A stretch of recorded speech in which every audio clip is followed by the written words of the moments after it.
todos, sou Luiz Rodrigues, gestor dos fundos de crédito da Quartas. Estou aqui para falar do Quartas Crédito Privado ao longo do mês de outubro.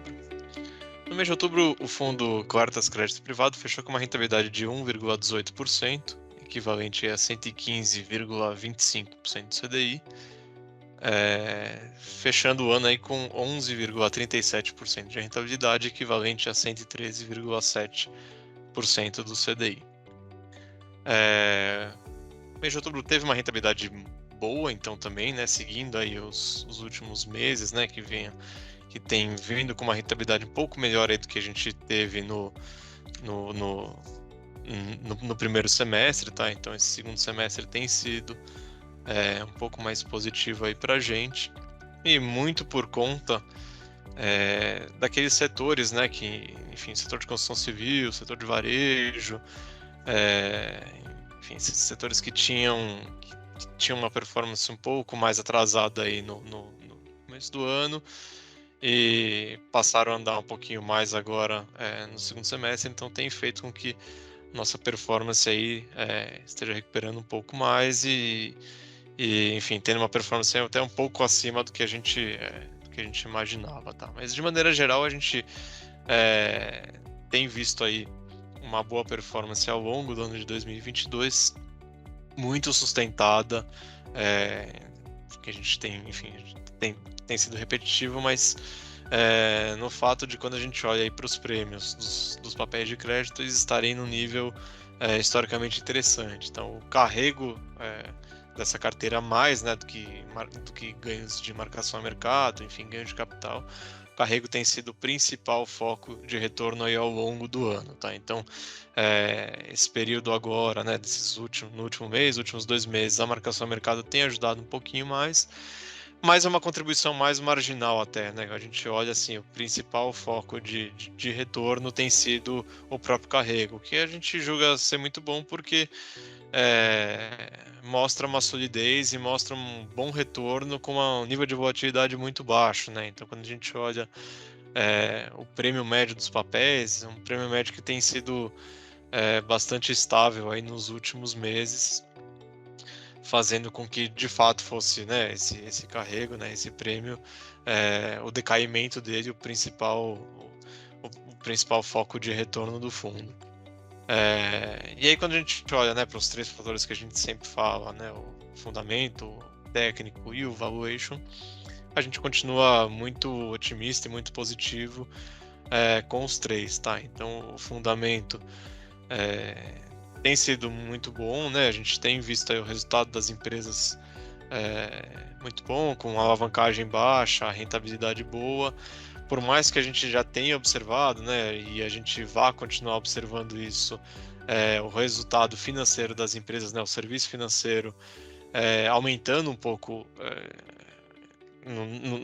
nos balanços, né, isso não tem sido suficiente aí para afetar de maneira muito forte a rentabilidade delas, e muito menos a sua alavancagem, enfim, até por um ponto de como a alavancagem das empresas está num patamar baixo, mesmo o juros subindo, o serviço financeiro não pressiona tanto assim. Então, no fim do dia acaba sendo uma coisa, se o serviço financeiro está maior é porque os detentores de dívida estão recebendo um pouco mais, né? Então, de uma maneira saudável. Então, ao fim do dia a gente tem visto aí muita qualidade nas carteiras, e do lado macro, acho que o lado macro surpreendeu positivamente esse ano. O crescimento econômico está vindo mais forte do que se imaginava, a inflação está vindo mais baixa. Olhando para frente, a gente imagina, né, que o crescimento econômico tem um arrefecimento, tá? Não seja do nível que está esse ano, mas mesmo esse arrefecimento não é suficiente aí para a gente ter uma mudança de cenário para essas empresas. E do outro lado, a inflação, a gente imagina aí, a gente continua vendo uma figura um pouco melhor aí, sem grandes pressões inflacionárias pela frente. Do lado do valuation, segue o comentário, né? O comentário de que os prêmios estão muito bons. Enfim, esses prêmios eles estão estáveis há muito tempo, então a gente imagina assim que esses prêmios estão justos, eles historicamente estão em níveis bons e estão justos. Então a gente imagina que uma estabilidade de prêmio para os próximos períodos também, tá? Então a gente vê esses prêmios estáveis há muito tempo, um nível bom, e a gente imagina que eles continuem nesse nível muito bom por mais tempo. E por fim, o fator técnico também a gente vê como positivo. Acho que a taxa de juros, né, deve ficar aí em patamar alto por bastante tempo, né? Mesmo com o início do ciclo de queda, a gente em algum momento, né, do ano que vem, a gente vê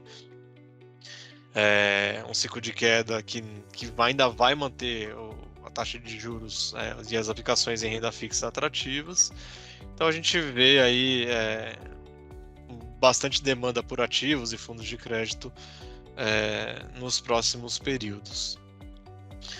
Falando especificamente agora do mês de outubro, né, o mercado primário foi mais ativo do que a gente imaginava, tá? Então, até por conta das eleições, né, historicamente a gente vê período eleitoral, o mercado primário praticamente fechado, inexistente. Esse ano foi, claro, quando a gente compara com um mês de outubro, mês de setembro normal, ele foi muito, muito mais baixo. Mas levando em consideração o período eleitoral, a gente foi surpreendido por um mercado primário que teve alguns ativos, tá? Teve algumas emissões aí.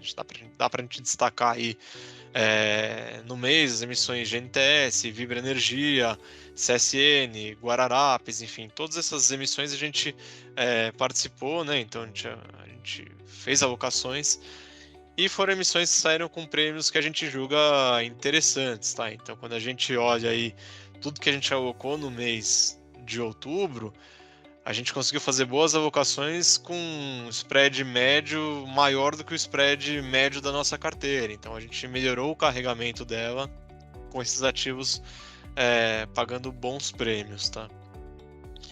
Quando a gente olha para o mercado secundário ele teve mais um mês de volume mais baixo, tá? Então a gente não viu grandes novidades. O mercado secundário parece um pouco mais comprador, mas com volume mais baixo e com liquidez um pouco menor. Mas a gente imagina que agora no mês de novembro, né, enfim, no mês de dezembro isso deva normalizar um pouco, enfim, com o próprio mercado primário voltando ao normal, né? A gente imagina que do período de agora até enfim, o período das férias, né, de Natal e Ano Novo, a gente deva ter uma normalização e isso traga junto o mercado secundário.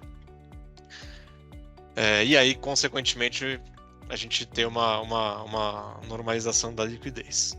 E por fim, prospectivamente, a gente continua bastante positivo, tá, com a estratégia. Então, pelos pontos elencados, né, então fundamento, valuation técnico estão muito bons. A gente imagina que esse prêmio vá se manter por um bom tempo ainda com esse nível. Então, a gente deve fechar aí o ano de 2022 com uma performance muito boa, principalmente uma coisa que a gente comentava, né, um ano atrás, que essa relação risco-retorno, né, relação carrego contra volatilidade, enfim, era muito favorável para os fundos de crédito. A gente imagina que isso deva continuar para o ano que vem. Então, a gente já imagina aí um ano de 2023 muito bom também para essa classe de ativos.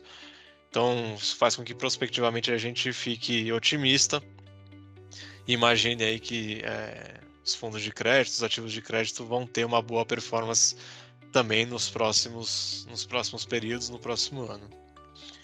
É isso, qualquer dúvida estamos à disposição. Muito obrigado.